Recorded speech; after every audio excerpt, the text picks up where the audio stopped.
Hi, this is Sandor, straight from within, out of the jungle, and I will talk a little bit on the book, on the upcoming book of Ed Dawson on ethics and the spiritual basics of ethics. I have a lot of thoughts about this, and I don't know how to organize all of this. I have 7 major sections. One on books on ethics in general. How can one write a book? How dare you write about ethics? Who is that guy? And the second area would be the idea of uh, where ethics is embedded. That means on the games that people play, the game of the universe, how it is all inside, embedded. And the next section or point would be the area of main content in the past centuries, and really a basic of all that is expressed, and they are all in parallel necessary to absolutely understand, and that is the difference between the thing and a word or a concept that is describing it. If you call it like Adorno negative dialectics, or you say the thing or the map is not the territory, like Alfred Korzybski in general semantics, or like a folk like A equals A, non-Aristotelian thinking, doesn't matter. It is basic to understand that in a discussion of ethics, it is not a theoretical issue, it is something practical, and the actual proceedings or the things in the universe are not the same as the concept that people use to argument about it.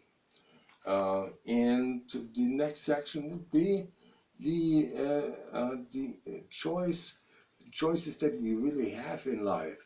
So we can use ethics only if we have a certain amount of free will available, and it is a question: do we have, how much choice do we truly have in life? And I was writing about that in the past. I would actually quote myself in that section. The next area I would like to talk about in parallel to that book, or inspired as you wish, is on archetypes, which is mentioned there, of course, but in at the book, but it is kind of very isolated in the appendix. And I think the archetypes deserve uh, a lot of attention, because all the conditions of ethics are embedded or are reflected in there, as they are then reflected in human life. And the next thing would be considering games within games within games, so seeing that the ethics condition apply in, as we call it, fractal, in a fractal way. That means in cascades or embedded into larger structures that have conditions, and that I would refer also to what is known as the Elliott waves, which are the way uh, statistical processes are unfolding, which have a distinct corollary to ethics and so forth, or to the conditions, at least part of conditions, of the conditions. Lastly, I would have one point that I would actually really see that book in the subtitle be extended. It is not just ethics and honor, or ethics depends on honor, but it also depends on goodwill, or in Sanskrit mitra. in Pali Metta. And it's mentioned indirectly with a figure, a mythological figure in the Vedas called Mitra, as opposed to the other leg, which is I would call righteousness. So you'll see we have righteousness, integrity to oneself, to one's own decision. But the other leg, and without that, it is impossible to do anything of value. I would call in English goodwill, as for the lack of a better word, if we don't have a good word for that in the English language.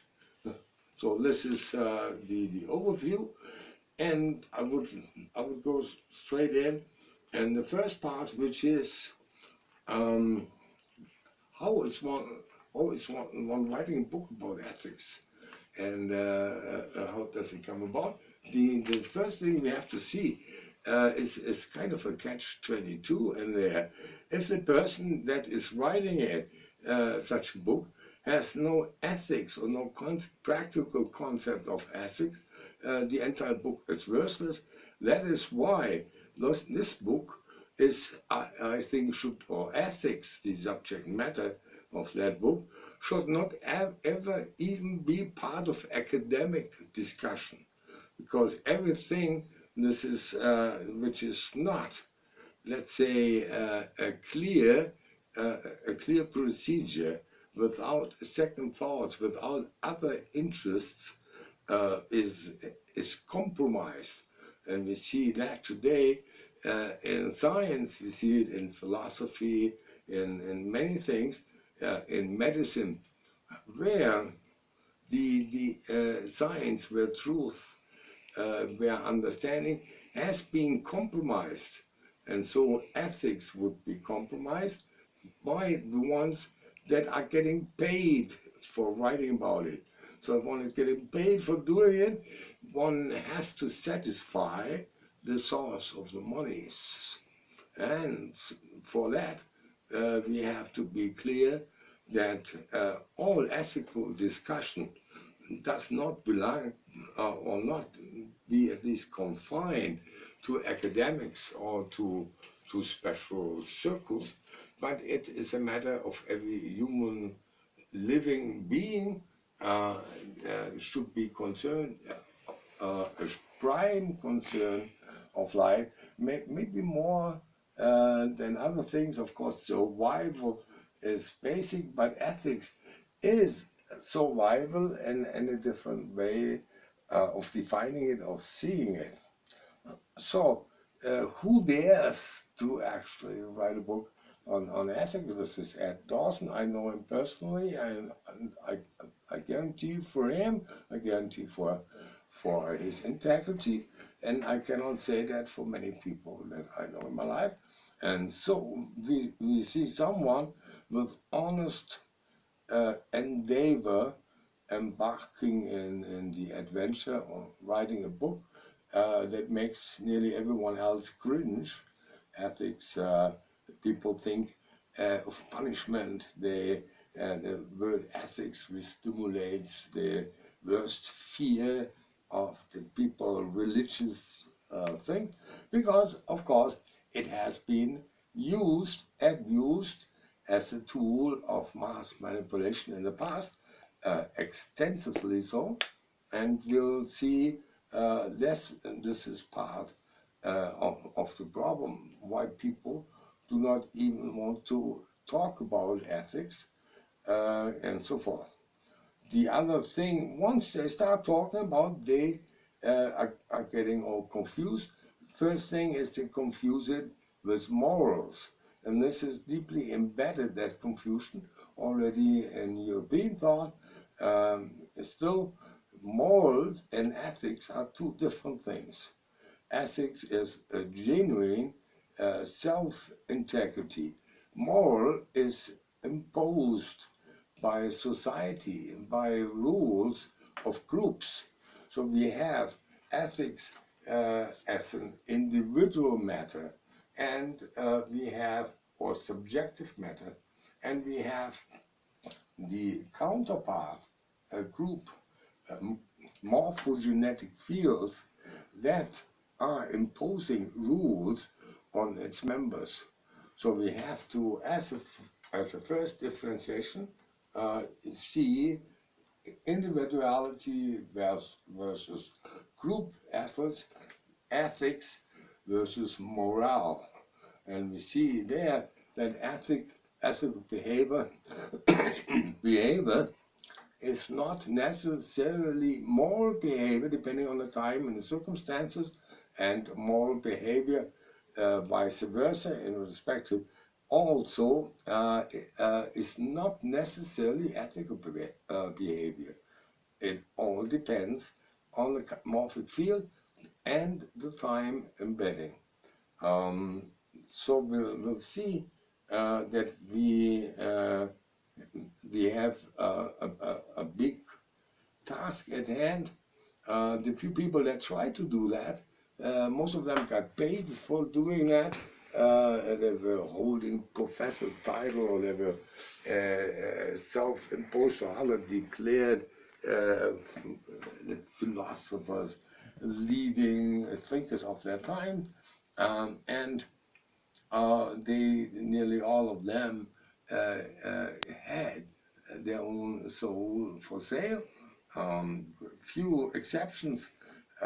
We see Machiavelli, very defamed today because, or already in the past, simply because he taught the truth, and and he got into a lot of problems for that. We see then Johann Wolfgang Goethe's work, Faust the Second, only published after his death, and with an ending that I think was not in his interest or thinking, and another a profound investigation on the subject of ethics. And then we kind of hear things. We hear from Kant, we hear from other forces, we hear from Hegel, but there we already get into the slippery slope that people do not really differentiate between moral and ethics, and then come into some kind of ethic, like, for example, like ethics would be inborn, which I think is ridiculous, but which has a lot of impact. But one side is more to it. Ethics is independent of the current time. Ethics is, in this sense, eternal. I prefer the word transtemporal, because it is not bound to the moment. And there you can say, okay, it is inborn because you arrived in this world with a sense of effort, of ethics, but not because it was inborn, I would call it that way, because it is independent of the moment. And with that, it is also totally independent on its outcome. Ed mentioned that in his book, in the side. In such a book, it is impossible to get all the things explained. But the idea that the end would justify the means is, of course, anti-ethical, and that one has to understand. And this is not something one can teach or indoctrinate. This comes from understanding the big problem of both Machiavelli and Goethe, decided in different ways by both, and then kind of never really confronted ever afterwards, after Goethe, and the newer versions all kind of never going into the subject of ethics. They are at the most are touching it, and it's first things. And the main difference of Ed's work and all other books that I know written about ethics, about all of them, except one notable exception, um, is that Ed actually offers some solutions. And this is unheard of in philosophy. Then one would make all the theory is ethical, as ethics coming from God. Is it because there is a devil, because there is evil, and so forth? But nobody actually is doing something about it. And that in this book we find ideas for solutions, and not easy ones, but things one can do. And this kind of sums it up as a big overview, little overview, I'm sorry, on the book of Ed. And as I talk some more about it, we will touch a lot of different things. But in a nutshell, again, it is a book. Ed's book is full of technology, of scientific thought in such condensed way that I think it is not a literature for the evening. One needs to really make more than one pass through it, and it is very compact, and with that very complex in the sense of many links, links, and with that the definition of complicated as pointing to many different references would justify the word complex. And the other major point, again, solutions offered, and the third point, pointed, which I will expound on it some more, pointing to sources, pointing to the real world as opposed to the world only of ideas, of abstraction, as most other things, instead of arguing or expounding, justify rationally or pseudo-rationally stands on ethics or ethical problems, and directly makes a rundown on all of the important issues, including the sources, the early sources in humanity. And so I don't know if it's a literature to enjoy. It is something to study, and it may actually be not a pleasant thing in some, but it is something that one actually really has to look at. And I hope you expect or enjoy that part of it. Max Sander, over and out.